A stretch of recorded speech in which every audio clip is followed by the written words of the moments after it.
I knew the exact moment my life in Pinewood Heights, Colorado was about to become a living nightmare when I opened my front door that January morning to find Brenda Morrison standing on my porch with her arms crossed and lips pressed into a thin line that could cut glass.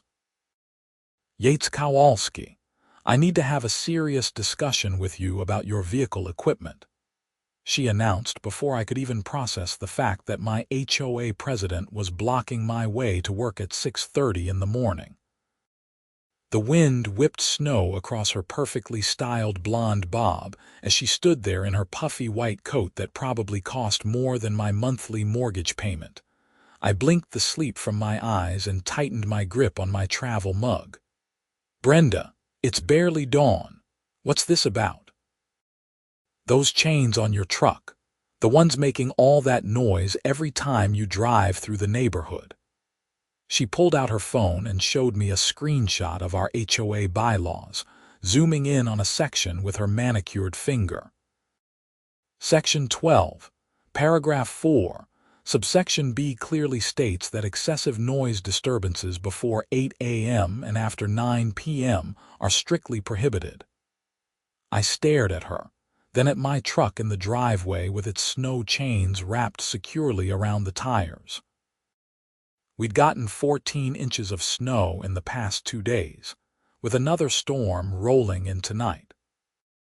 The roads up here in the mountains were treacherous, and those chains were the only thing keeping my truck from sliding into a ditch on my commute down to Boulder where I worked as a construction supervisor. "Brenda, those chains are necessary. Have you seen the roads? They're ice rinks." "That's not my concern, Yates. The rules are the rules.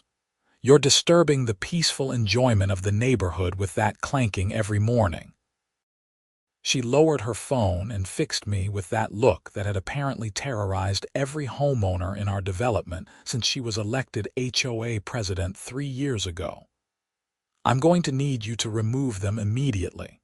"Remove them? Are you serious? How am I supposed to get to work safely?" The absurdity of the situation was almost funny, except Brenda Morrison never joked about HOA matters. She treated our little mountain community like it was her personal fiefdom.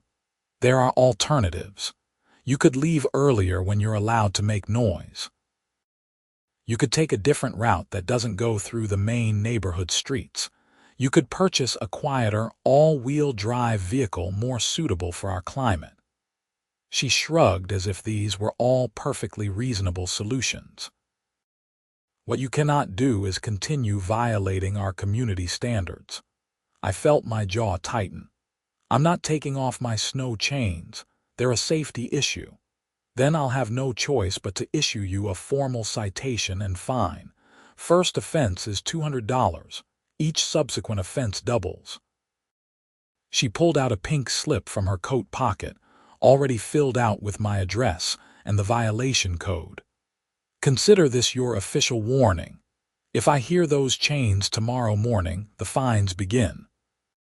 She pressed the paper into my hand and turned on her designer snow boots, picking her way carefully down my unshoveled front steps. I noticed she drove a massive white Escalade with barely a speck of dirt on it. Of course, she did. I wondered how she managed these roads without chains, then realized she probably never drove anywhere before 10 a.m. and was always home by dinner. Must be nice to have that kind of flexibility when your husband was a Denver lawyer pulling in 7 figures. I crumpled the citation in my fist and headed to my truck, throwing my lunch bag and thermos inside.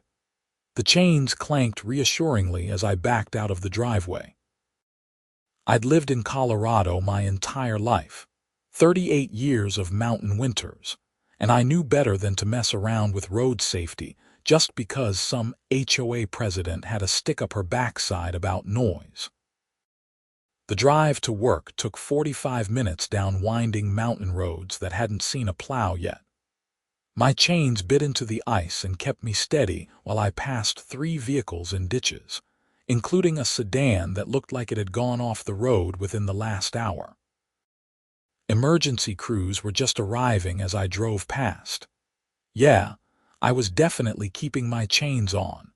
My crew was already gathering at the site when I pulled up, a new medical office building we were framing in Boulder's business district. My foreman Jake saw me climbing out and whistled at my truck. Chains, huh? Roads that bad. 3 cars in ditches between here and Pinewood Heights, I confirmed, grabbing my hard hat from the back seat. And my HOA president wants me to take them off because they're too noisy in the morning. Jake laughed until he realized I wasn't joking. Wait, seriously? That's insane. Welcome to my life. I showed him the crumpled citation. Threatened me with a $200 fine if she hears them tomorrow. Can she even do that? Chains are legal in Colorado, encouraged even in conditions like this. HOA rules apparently supersede common sense and safety. I shoved the paper in my pocket. Whatever. I'm not taking them off. She can fine me all she wants. I'm not dying on an icy road to spare her delicate ears for 30 seconds as I drive past her house. The day was brutal. We were behind schedule because half the crew couldn't make it in due to the weather, and the cold made everything take twice as long. By the time I headed home after 6 p.m., I was exhausted and not in the mood for any more drama. Fresh snow had started falling, adding another 3 inches to the already terrible roads. My chains were the only thing keeping me from joining the 5 additional vehicles I counted in ditches on the way home. As I pulled into Pinewood Heights and started up the main street toward my house, I saw Brenda's Escalade parked at the community center, along with several other vehicles. The monthly HOA meeting. Perfect.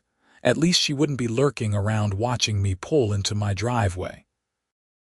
I made dinner, answered some emails, and fell asleep watching a Nuggets game, too tired to care about HOA politics.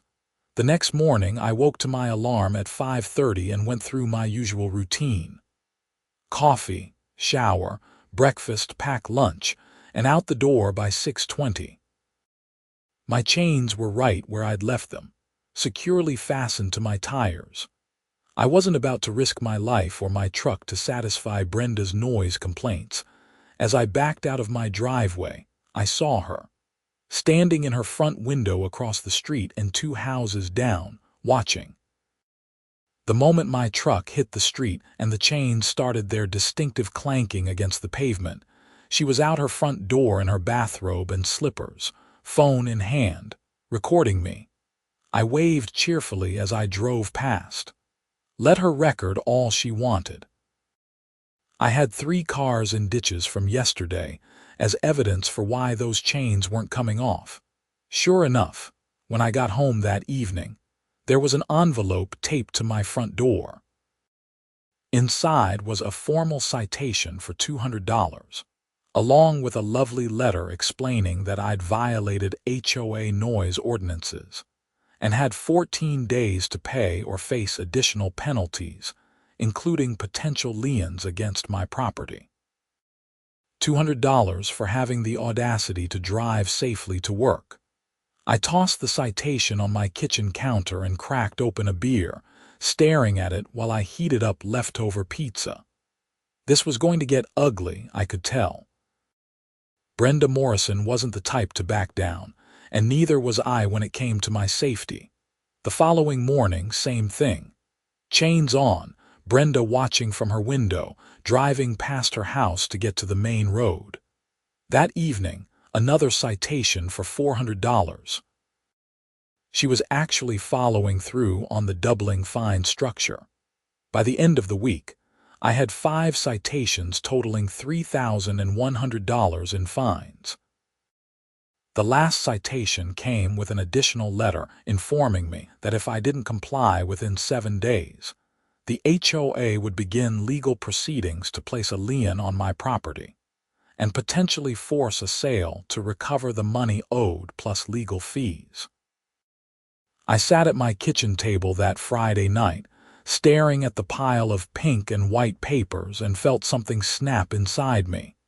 This was extortion. Legal extortion, maybe, but extortion nonetheless. I'd bought my house in Pinewood Heights 4 years ago, right after my divorce, specifically because it was affordable and close to work. It was a modest 3-bedroom ranch with a decent yard and a view of the mountains from my back deck. I'd worked hard to make it mine, and now some power-hungry HOA president was threatening to take it away because I refused to risk my life on icy roads. I pulled out my laptop and started researching Colorado HOA laws, digging through statutes and precedents until after midnight.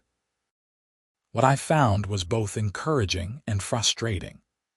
HOAs had broad authority to enforce their rules, but those rules couldn't violate state or federal law, and they couldn't be enforced in a way that created safety hazards. Snow chains were explicitly legal in Colorado under state traffic law, and in some conditions, they were required equipment. Seemed like Brenda's noise ordinance might be superseded by state traffic safety laws, but proving that would require a lawyer. And lawyers cost money I didn't have lying around. Monday morning, I made a decision. I printed out every relevant Colorado traffic statute I could find regarding snow chains and winter driving equipment. I documented the road conditions with photographs and kept a log of vehicles I passed in ditches. Then I went to the HOA office during my lunch break, which was housed in the community center building. The office manager, a tired-looking woman in her 50s named Patricia, glanced up when I walked in. "Yates, I figured I'd be seeing you. You know why I'm here. The chains." Brenda's been talking about nothing else. Patricia gestured to a chair across from her desk. "Look, between you and me, I think it's ridiculous. My husband drives with chains too when the roads are bad. But Brenda's president, and she's determined to make an example out of someone who doesn't follow the rules to the letter. Even when following those rules could get someone killed." I set my folder of documents on her desk.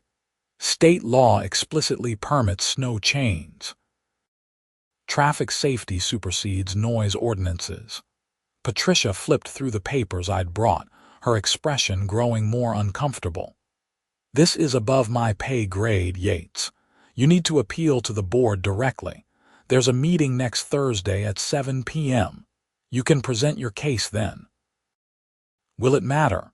Brenda runs that board. She's got 3 supporters who usually vote with her, but there are 7 members total. If you can convince the other 3, you might have a chance." Patricia handed back my folder. "I'd recommend bringing a lawyer, though. Brenda's married to one, remember? She'll have her arguments all lined up. A lawyer I couldn't afford to fight a battle I shouldn't have to fight in the first place. Perfect. But what choice did I have? I thanked Patricia and headed back to work, my lunch break consumed by HOA nonsense. That evening, I called my sister Emma, who lived in Denver. She'd always been the smart one in the family, the one who went to law school while I learned construction. She'd ended up hating legal practice and now worked as a consultant for nonprofits, but she still knew her way around regulations and bureaucracy. "Let me look into this," she said after I explained the situation. "I've got a friend who does HOA law. Maybe she can give you a free consultation at least, point you in the right direction. I'd appreciate anything. I can't afford to hire someone right now, not with $5,000 in fines coming if I keep driving to work safely. Your HOA president sounds like a piece of work. You have no idea. She's the type who probably reports her neighbors for having their trash cans out 3 hours too long." I heard Emma typing on her end, probably already researching. "The worst part is, I'm not even the only person in the neighborhood who uses chains. But I'm the only one who has to drive past her house every morning to get to work, so I'm the one she's targeting. That might actually help your case. Selective enforcement is a legitimate defense against HOA action." more typing. Okay, I'm sending you some information to read through. And I'll call my friend tomorrow, see if she can at least point you toward some resources. We talked for another 20 minutes about family and her kids before hanging up. I spent the rest of the evening reading through the legal documents she'd emailed, trying to make sense of covenants and enforcement procedures, and all the other bureaucratic garbage that came with HOA living. The next morning, I drove to work with my chains on, same as always. Brenda was in her window, same as always, recording me with her phone. I wondered if she had nothing better to do with her time than police the neighborhood for minor violations. Didn't she have hobbies, friends, anything? Emma called me during my lunch break. Okay, I talked to my friend Deanne. She says you've got a decent case based on state traffic law preemption, but you need to document everything. Every instance of ice on the roads, every car in a ditch, every day you wear the chains and why. Also, document any other neighbors who use chains and whether they've been cited. I've been keeping a log and taking pictures of the roads. Good. Also, Deanne said to check your HOA's CC and RTCS, the covenants, conditions, and restrictions. Sometimes these noise ordinances have exceptions for necessary safety equipment. Even if yours doesn't explicitly mention snow chains, there might be language you can use. I thanked her and promised to dig through my HOA documents that evening.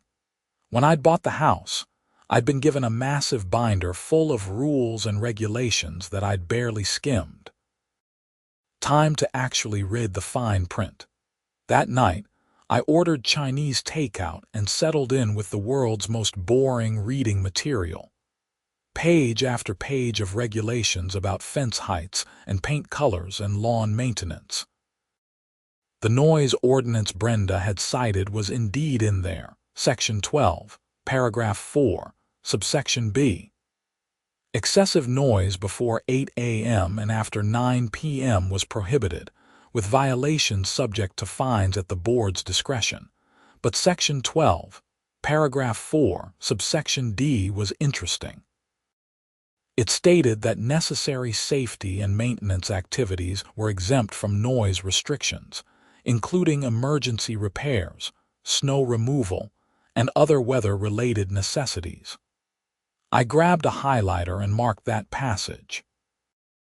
If snow removal was exempt, surely equipment necessary for safe snow travel should be too. I took pictures of the relevant pages and emailed them to Emma, who forwarded them to Deanne. By Wednesday, I had a response with a simple message. This is your argument. Present it calmly and rationally at the board meeting. Bring all your documentation. Good luck.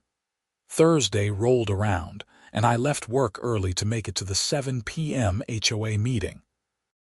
The community center's main room was set up with a long table at the front for the board members and rows of chairs for residents. About 20 people were scattered throughout the room, probably there for various complaints or issues. I signed in with Patricia and took a seat in the third row. Brenda walked in at 6:55 wearing a navy blue pantsuit that screamed authority. She took her place at the center of the board table, flanked by 6 other members. I recognized a few of them. Tom Henderson, a retired accountant who lived on Oak Street, Denise Lambert, a real estate agent with a perpetual smile, Harold Chen, an engineer who worked in Denver, Margaret Wu, a teacher at the elementary school, Robert Kim, who owned a local insurance agency, and Ashley Peterson, a young marketing executive who just moved to the neighborhood last year. Brenda called the meeting to order and went through the standard opening procedures, approving last month's minutes and reviewing the budget. Then came new business and resident concerns. First up, we have Yates Kowalski regarding his noise violations, Brenda announced, looking directly at me with that same thin-lipped expression. Mr. Kowalski, you have 5 minutes to address the board. I stood and walked to the front, my folder of documents tucked under my arm. 20 pairs of eyes watched me, including Brenda's cold stare. Thank you for hearing me. As you know, I've been cited for noise violations related to using snow chains on my truck during early morning hours. I'm here to appeal those citations on the grounds that the chains are necessary safety equipment required by current road conditions, and their use is protected under Colorado state traffic law. I opened my folder and pulled out printed copies of the relevant statutes, passing them down the board table. Colorado Revised Statute 42-4-1009 explicitly permits the use of tire chains and other traction devices during periods of snow and ice. These devices are recognized by the state as essential safety equipment, and their use cannot be prohibited by local ordinances. Mr. Kowalski, Brenda interrupted. State traffic law governs public roads, not private community streets within our HOA boundaries. Our noise ordinance is well within our rights to enforce. Actually, Mrs. Morrison, case law disagrees. In the 2019 Colorado Court of Appeals case Mountain View, HOA versus Rodriguez, the court ruled that HOA regulations cannot supersede state traffic safety laws when those laws are designed to protect public welfare. I pulled out another document, a summary of the case Emma had helped me find. The court specifically stated that safety equipment required or permitted by state law cannot be prohibited by HOA rules. I saw a few board members exchange glances. Tom Henderson was nodding slowly, reading through the statute I'd handed him. Furthermore, I continued, our own HOACC and Articus, Section 12, Paragraph 4, Subsection D, exempts necessary safety and weather-related activities from noise restrictions. I argue that snow chains fall clearly within this exemption. Brenda's expression had shifted from confident to annoyed. The spirit of that provision refers to activities like snow plowing and emergency repairs, not regular commuting. The provision says necessary safety and maintenance activities and equipment necessary for weather-related necessities. It doesn't limit it to specific activities. I pulled out my phone and showed the photos I'd been taking. In the past 2 weeks, I've documented 43 vehicles in ditches along my commute route. The roads have been consistently icy and dangerous. My chains aren't a convenience. They're the difference between getting to work safely and ending up in one of those ditches. Margaret Wu raised her hand. Brenda, may I ask a question? Brenda nodded stiffly. Mr. Kowalski, are you the only resident who's been cited for using chains? As far as I know, yes. Though I've observed at least 4 other vehicles in the neighborhood with chains during this same period. I'd made sure to note the addresses and take photos. My route to work requires me to drive past Mrs. Morrison's house, which may be why I've been specifically targeted. That's absurd, Brenda snapped. I enforce the rules equally for everyone. Then why haven't you cited the Johnsons on Spruce Court, or the Martinez family on Aspen Way, or Doug Richardson on Pine Lane? All of them have been driving with chains during the same time period I have. The room had gone quiet. A few residents in the audience were nodding. One man raised his hand and was recognized by Brenda. I'm Doug Richardson, and yes, I've been using chains for the past 2 weeks. Haven't received any citations. Another hand went up. Linda Martinez, same thing. Chains on my SUV, no citations. Brenda's face was turning red. This isn't about selective enforcement. This is about Mr. Kowalski's blatant disregard for multiple warnings. Warnings about using legally permitted safety equipment, I countered. Equipment that's kept me safe on dangerous roads while doing exactly what it's designed to do. Harold Chen leaned forward. I move that we table the fines against Mr. Kowalski pending a full review of our noise ordinances as they relate to state traffic safety laws. We need to consult with our HOA attorney about the legal issues he's raised. I second that motion, Ashley Peterson said immediately. Brenda looked like she wanted to argue, but Robert Kim spoke up. All in favor? 5 hands went up. Harold, Ashley, Margaret, Tom, and Robert. Only Brenda and Denise voted against. Motion carries, Robert said. The fines are tabled pending legal review. Mr. Kowalski, you're free to continue using your chains while we sort this out. I nodded my thanks, gathering my documents. Brenda was staring daggers at me, but I'd won this round. As I walked back to my seat, several residents gave me quiet nods of approval. The meeting continued with other business, but I barely paid attention. I'd bought myself time, at least. The fines were on hold, and I could drive safely without fear of losing my house. It wasn't a complete victory, but it was something. After the meeting adjourned, several people came up to thank me for fighting back. Doug Richardson shook my hand and said he'd been worried about getting cited himself. Linda Martinez said she appreciated someone standing up to Brenda's overreach. Even Patricia pulled me aside and whispered, "Well done." Someone needed to put her in her place. But as I walked to my truck, I saw Brenda standing next to her Escalade, talking on her phone. She glanced at me with an expression that made it clear this wasn't over. I'd embarrassed her in front of the board and the community.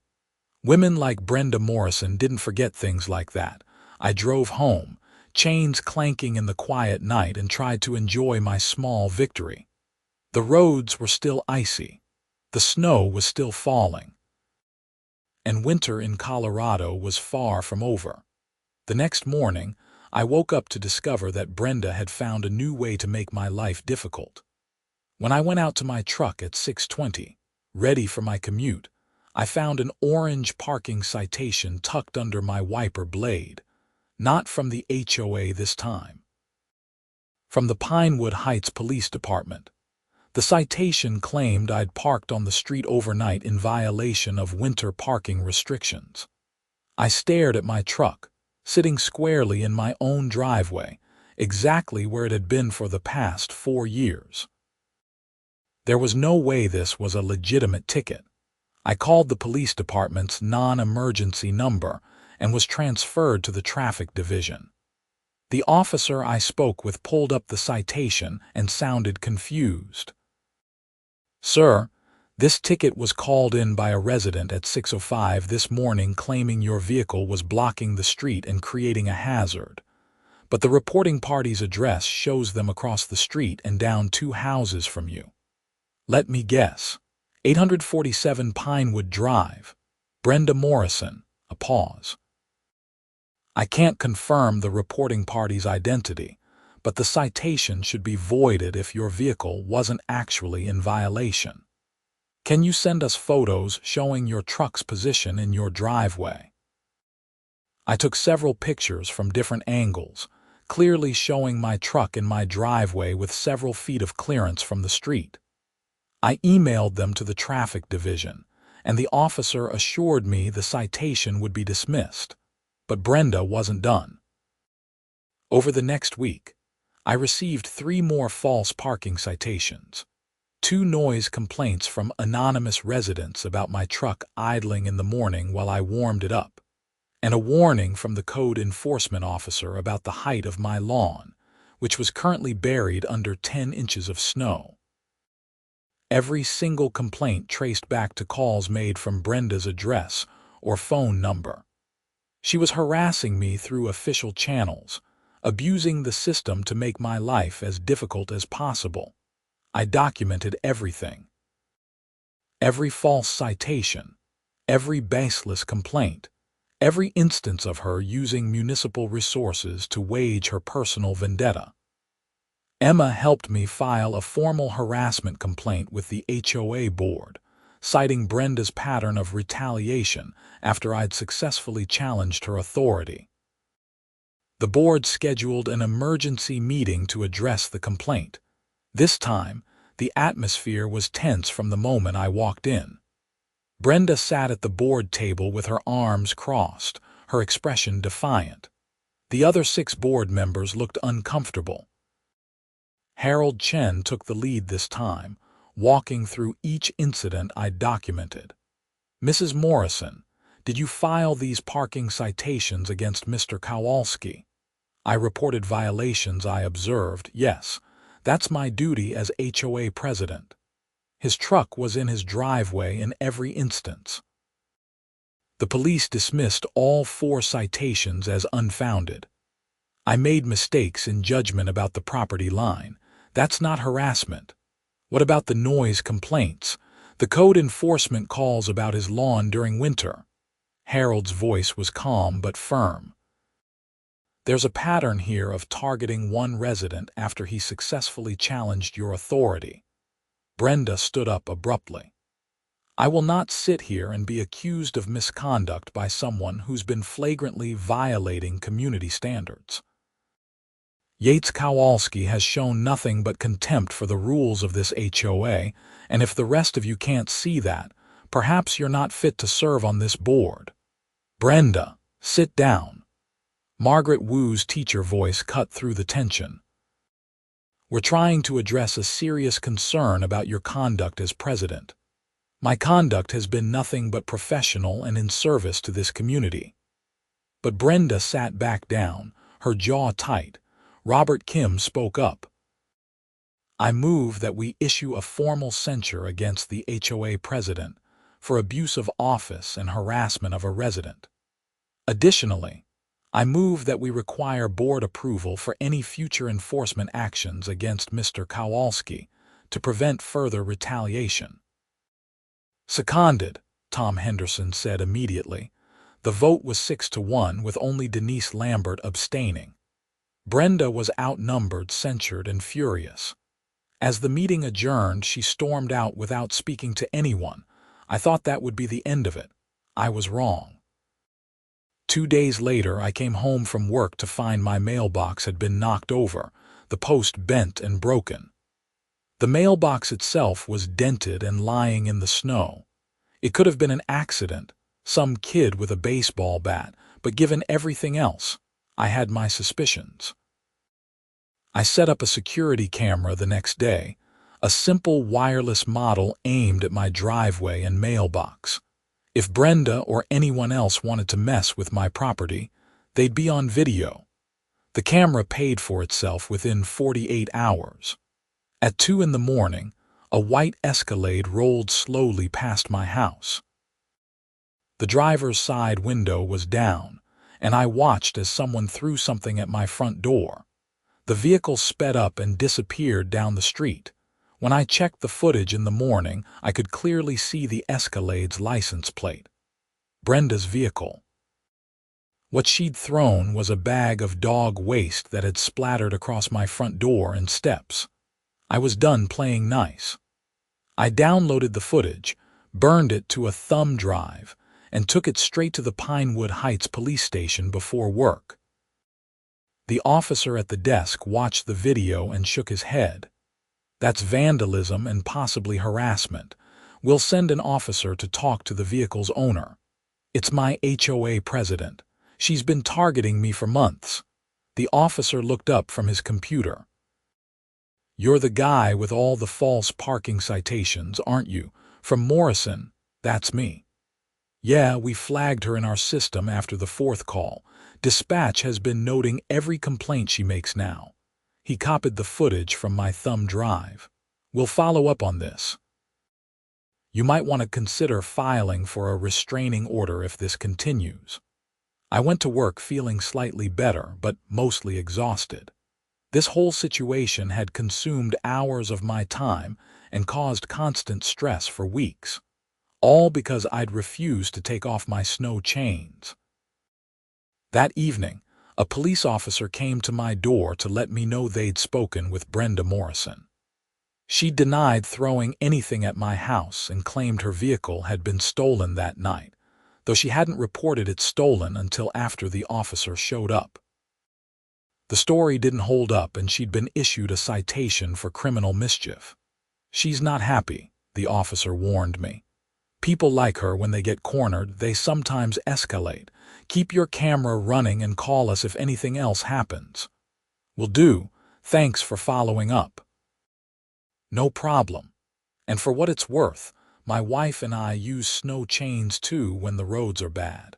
What your HOA president tried to do was ridiculous."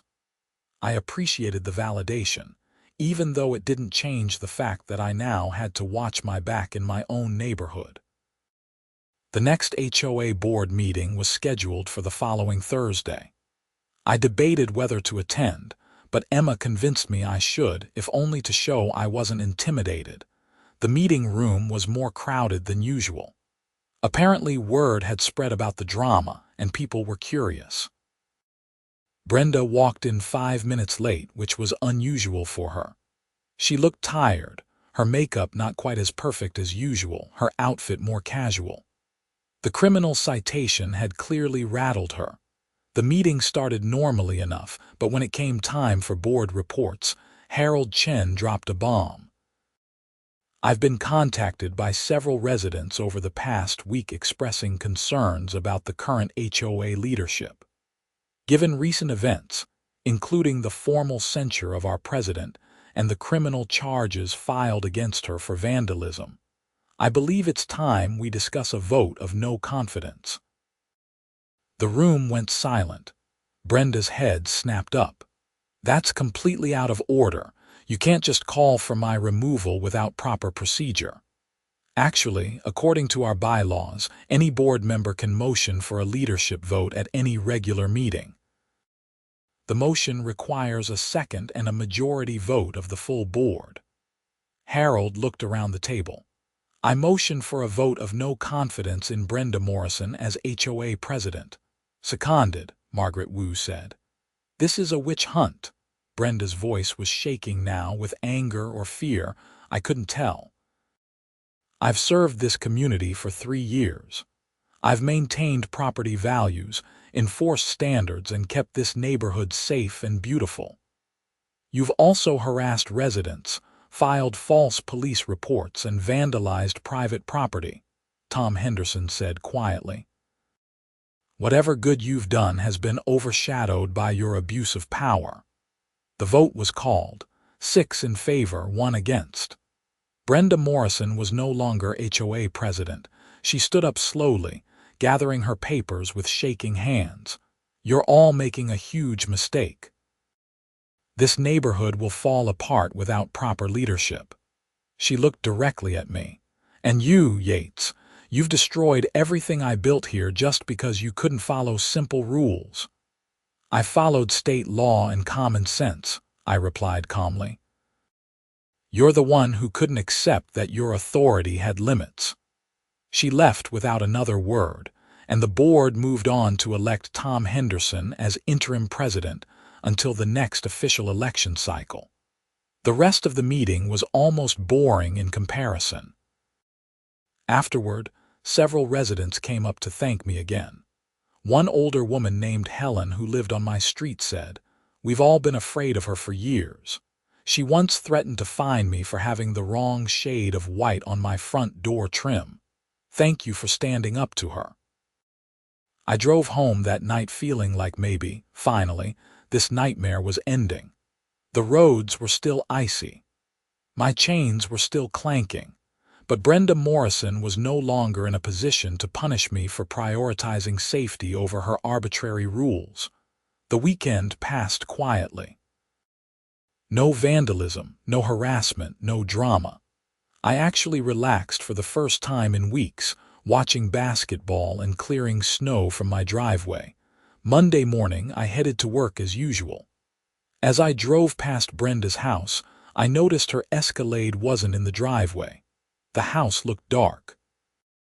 For a moment I wondered if she'd left town, maybe gone to stay with family while the criminal case worked its way through the system.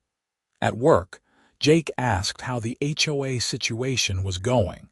I filled him in on the vote of no confidence and Brenda's removal. "Good riddance," he said. People like that give HOAs a bad name. Most of them are just trying to maintain neighborhoods, but then you get these power-hungry types who treat it like they are running a dictatorship.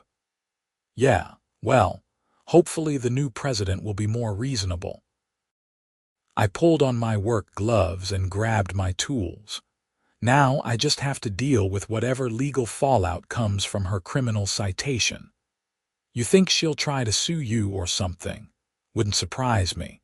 People like Brenda always blame everyone else for their problems. I was more right than I knew. That afternoon I got a call from a number I didn't recognize. Against my better judgment I answered. Yates Kowalski, a professional male voice, speaking. This is Daniel Morrison, Brenda Morrison's husband. I think we need to talk. My stomach sank. Here we go. What about? About resolving this situation before it gets any more out of hand. My wife made some mistakes, I understand that. But I think there's been overreaction on multiple sides, and as her attorney, I'd like to discuss a settlement. A settlement for what? I'm not the one who vandalized property and filed false police reports. Mr. Kowalski, I'm trying to be reasonable here. My wife's facing criminal charges that could be dropped if you're willing to not pursue civil action against her. In exchange, she'll resign from the HOA board completely and agree to no contact provisions. She's already been voted out of the HOA presidency. She's still a board member. She could resign entirely. A pause. Look, I know Brenda went too far. She gets fixated on rules and order, it's part of her personality. But she's not a bad person. She's stressed, overwhelmed, and she made poor choices. Can we work this out without destroying her life? I sat in my truck during lunch break, staring at the construction site through the windshield. Part of me wanted to tell Daniel Morrison exactly where he could shove his settlement offer. His wife had harassed me, cost me time and stress, and vandalized my property. Why should I make it easy for her? But another part of me was just tired. Tired of the drama, tired of the conflict, tired of dealing with HOA politics when I just wanted to come home from work and live my life. I'll agree to no civil action if she resigns from the board completely, agrees to a no-contact order, and the criminal charges stick, I finally said. I'm not letting her off the hook for what she did, but I won't sue her personally if she stays away from me. The criminal charges are between her and the district attorney. Then that's the deal. She faces consequences for her actions, but I won't add to them. And if she violates the no-contact provision, all bets are off. Daniel sighed. I'll talk to her. Thank you for being reasonable about this. We hung up and I sat there for another few minutes before heading back to work. Reasonable. Was I being reasonable or was I being a pushover? I honestly didn't know anymore. That evening, I got an email from Patricia at the HOA office. Brenda Morrison had submitted her resignation from the board effective immediately.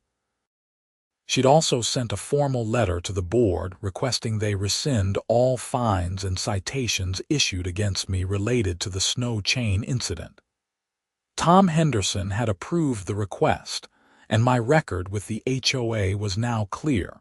It felt anticlimactic. Weeks of stress and conflict, and it ended with an email and a resignation letter. But I'd take it. The nightmare was over, or so I thought.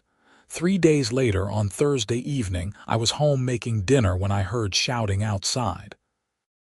I looked out my window to see Brenda Morrison standing in the middle of the street, screaming at Doug Richardson, who was trying to calm her down. I grabbed my coat and went outside. Other neighbors were emerging from their houses, drawn by the commotion.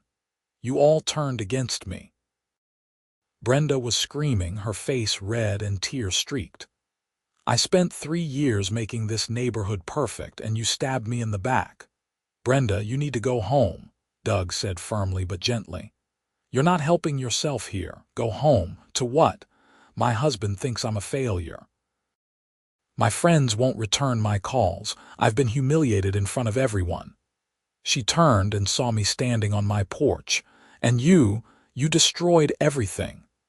I stayed where I was, not engaging. Emma had warned me that if Brenda violated the no-contact agreement Daniel and I had discussed, I should document it but not escalate. I was trying to maintain standards, Brenda continued, her voice breaking. Someone has to care about the rules. Someone has to keep things orderly and nice. If everyone just does whatever they want, everything falls apart. Using snow chains isn't doing whatever I want, I called out, unable to stop myself. It's following state law and basic safety practices. It's noise pollution. It's disturbing the peace. She took a step toward my house and Doug grabbed her arm. Brenda, stop. You're making this worse. He looked at me apologetically. I'm going to call Daniel. While Doug made the call, Margaret Wu approached Brenda and started talking to her in a low, calm voice. I couldn't hear what she was saying, but Brenda's shouting subsided into crying. By the time Daniel Morrison arrived 20 minutes later in his black Mercedes, Brenda was sitting on the curb with her head in her hands while Margaret sat beside her. Daniel helped his wife into the car without acknowledging any of us. As they drove away, the neighbors slowly dispersed, murmuring to each other. I went back inside, locked my door, and sent Emma a text describing what had happened. Her response was immediate. Document everything. If she shows up again, call the police. I didn't sleep well that night. I kept thinking about Brenda sitting on that curb, crying. She'd been wrong, absolutely wrong in how she'd treated me. But seeing her breakdown made it clear this wasn't just about snow chains or HOA rules. Something deeper was going on with her. The next morning, I was loading my truck for work when Helen from down the street approached me. I wanted you to know, Brenda Morrison checked herself into a treatment facility last night. Her husband sent an email to the HOA board. She's getting help for anxiety and some kind of obsessive disorder. Oh, I didn't know what else to say. I know she made your life hell, but I think she's been suffering for a while. Her father died last year and she took it really hard. She threw herself into the HOA stuff as a distraction, but it became an obsession. Helen shrugged. Doesn't excuse what she did to you, but maybe it explains it. I hope she gets the help she needs, I said honestly. I never wanted to ruin her life.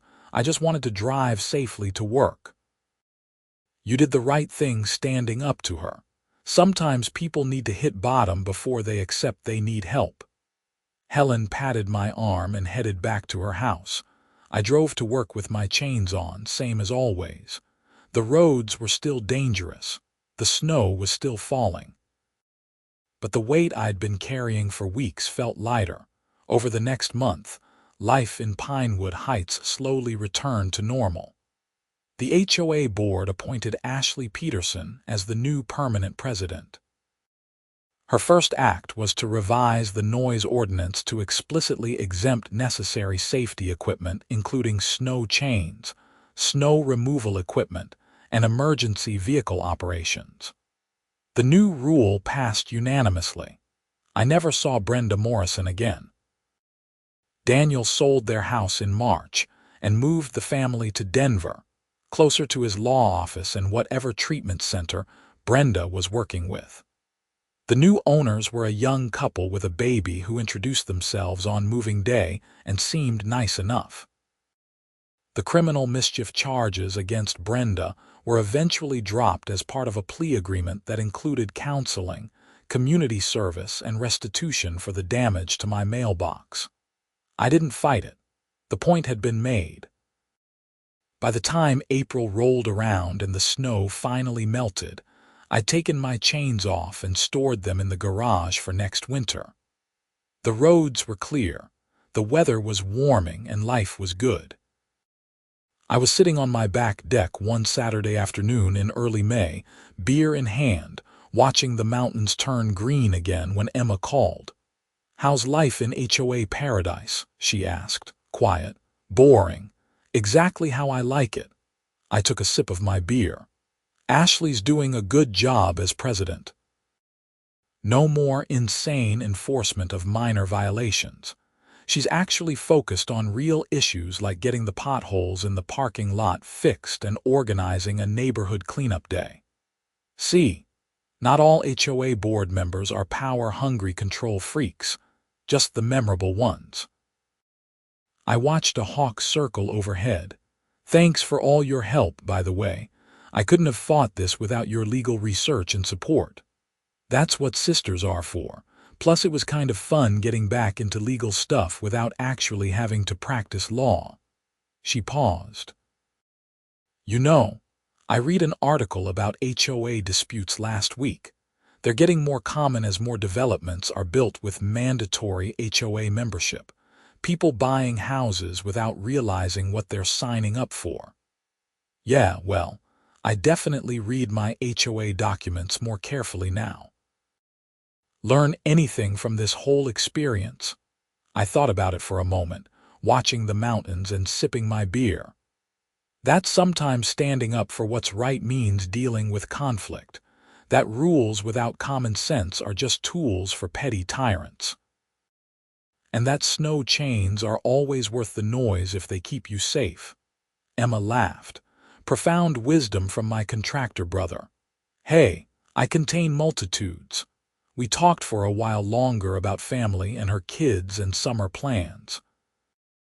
After we hung up, I stayed on the deck until the sun started setting behind the mountains, painting the sky orange and pink.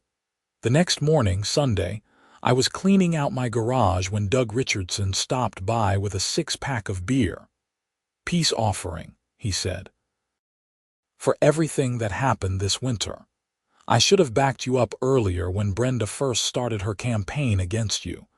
You backed me up when it counted. I accepted the beer and gestured for him to grab a lawn chair. And you helped diffuse that situation when she had her breakdown. That was above and beyond. We sat in my driveway, drinking beer and talking about nothing in particular. Other neighbors wandered over, drawn by the informal gathering. Linda Martinez brought chips and salsa.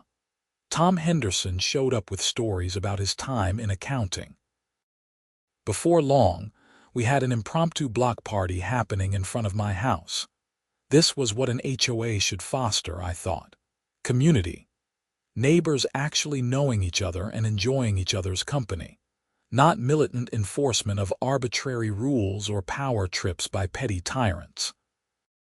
As the sun started setting and people headed home for dinner, I cleaned up the empty bottles and looked around my neighborhood with fresh appreciation.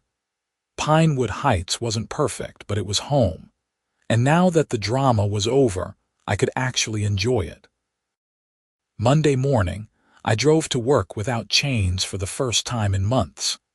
The roads were dry and clear, the weather was mild, and everything was right with the world. As I passed the house where Brenda Morrison used to live, I saw the young couple sitting on their front porch, drinking coffee and watching their baby crawl around on a blanket. I waved. They waved back, simple, easy. The way neighborhood life should be. Work was busy that spring.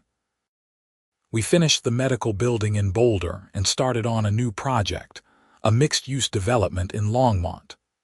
The days were long but satisfying, building something tangible and useful. Construction had always appealed to me for that reason. You could see the results of your labor, touch them, walk through them. In June, the HOA organized its annual summer barbecue in the community center's outdoor pavilion. I almost didn't go, still gun-shy from the previous month's drama, but Emma convinced me I should show up and demonstrate that I was a participating member of the community, not just the guy who'd fought with the old president. The barbecue was actually fun. Ashley Peterson had organized games for the kids, a decent catering spread, and a beer truck from a local brewery. People were relaxed and friendly, with no underlying tension or whispered gossip about HOA violations. I ended up playing cornhole with Tom Henderson and Harold Chen, and we laughed about the absurdity of the previous winter's snow chain controversy. "You know what the crazy thing is?" Harold said, tossing a beanbag. "If Brenda had just approached you reasonably in the first place, asked if you could vary your route or maybe waited an extra 30 minutes before leaving, you probably would have worked something out." "Maybe," I admitted. Though honestly, my route to work doesn't have many alternatives, and leaving later would mean hitting traffic and probably being late. But yeah, if she'd treated me like a human being instead of a rule breaker who needed to be punished, the whole thing might have gone differently. "That's Brenda's problem," Tom said. "She saw everything in black and white. Rules were rules and deviation wasn't acceptable. No room for context or nuance." "I heard she's doing better." Margaret Wu joined our conversation, holding a plate of potato salad. "Daniel sent me an email last month. She's been diagnosed with OCD and anxiety, working with a therapist and on medication. Apparently her father's death triggered something and she spiraled into needing to control everything around her." "That's good she's getting help," I said, and I meant it. I'd never wanted Brenda to suffer. I just wanted her to leave me alone and let me drive safely to work. The barbecue lasted until after dark, with the party gradually winding down as families with young kids headed home. I stayed late, helping clean up and chatting with neighbors I'd barely known before all this started. Funny how conflict sometimes forced you to engage with your community in ways you wouldn't have otherwise.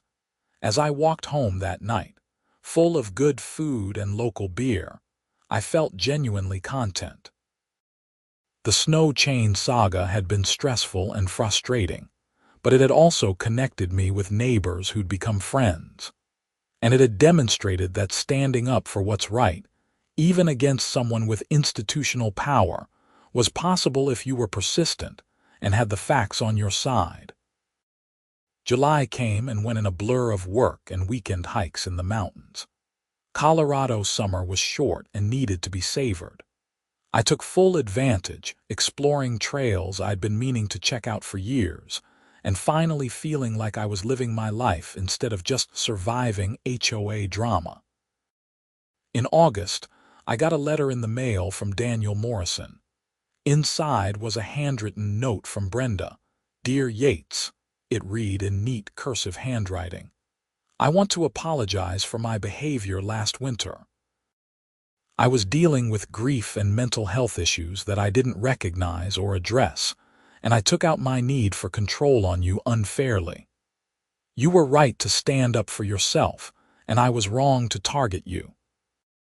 I've been working on understanding why I acted the way I did, and I'm learning to manage my anxiety and OCD in healthier ways. I don't expect your forgiveness, but I wanted you to know that I recognize the harm I caused and I'm sorry. I hope you're doing well. Brenda Morrison." I read the letter twice, then set it on my kitchen counter and stared at it for a while. It took guts to write that kind of apology. Whatever else Brenda was, she was at least trying to take responsibility and do better. I pulled out a piece of paper and wrote a brief response. "Brenda, thank you for your apology. I appreciate you taking responsibility and I'm glad you're getting help. I hope your treatment continues to go well and that you find peace. No hard feelings. Yates." I mailed it to the return address, which was in Denver, and considered the matter closed. Everyone deserved a chance to grow and improve, even people who'd made your life miserable for a while. September brought the first hints of fall, leaves starting to turn in the high country and a crispness in the morning air that promised winter would return eventually. I made sure my snow chains were in good condition, properly stored and ready for when I'd need them again. The HOA held its annual meeting and elections in October. Ashley Peterson was elected to a full term as president. The board also voted to establish a formal appeals process for any citations issued. ensuring that residents had a clear path to challenge enforcement actions they felt were unfair. It was exactly the kind of reform that should have existed all along. November snow started falling right before Thanksgiving. Not enough to need chains yet, but enough to remind everyone that winter was coming. I made sure my truck was winterized and ready, new wiper blades and washer fluid rated for sub-zero temperatures. When the first serious snowstorm hit in early December, dumping 18 inches overnight, I was prepared. Chains went on my tires at 5 in the morning, and I headed to work knowing I'd get there safely regardless of road conditions. As I drove past the house where Brenda Morrison used to live, I saw the young couple struggling to dig out their driveway with inadequate shovels. I stopped and helped them for 20 minutes, showing them the proper technique and loaning them my better snow shovel. "Thanks so much," the husband said, out of breath and red-faced from exertion. "We moved here from Texas and this is our first real winter." "Welcome to Colorado," I replied with a grin. "You'll want to invest in a good snow blower and a set of chains for your car. Trust me on the chains." They laughed and promised to follow my advice. As I drove away, chains clanking against the icy road, I felt the last lingering weight of the previous winter's drama finally lift away completely. Life had returned to normal, better than normal even. My neighborhood was actually a community now, people looking out for each other instead of looking for violations to report. The HOA functioned as it should, maintaining common areas and addressing real issues without overreaching into petty tyranny. And I drove to work every snowy morning with my chains on, safe and secure, exactly as I should be. The roads were treacherous that December, worse than the previous year. But my chains kept me steady and safe through every commute. I passed vehicles in ditches, watched other drivers struggle and slip, and felt grateful I'd stood my ground months earlier. Because at the end of the day, that's what it had all been about. Not winning against Brenda Morrison, not proving a point or fighting authority. Just having the right to make safe choices about my own life without being punished by someone who valued rules over reason. Winter in Colorado was beautiful and brutal, a test of preparedness and respect for nature's power. You didn't mess around with mountain roads in ice and snow. You took precautions. You used the right equipment. And you didn't let anyone, no matter their title or position, tell you that safety was less important than their convenience. The snow chains clanked against the pavement, a sound I'd grown to love. The sound of doing the right thing, of standing firm, of making it home safely at the end of another long day. And that was worth every moment of conflict, every citation, every stressful meeting and confrontation. Because I was still here, still safe, still living my life on my terms. The mountains rose white and majestic in my rearview mirror as I pulled into my driveway that evening, snow falling gently in the twilight. I parked my truck, chains clanking one last time as I came to a stop, and looked around at my little piece of Pinewood Heights, home. Hard won, stubbornly defended and finally peaceful, exactly as it should be.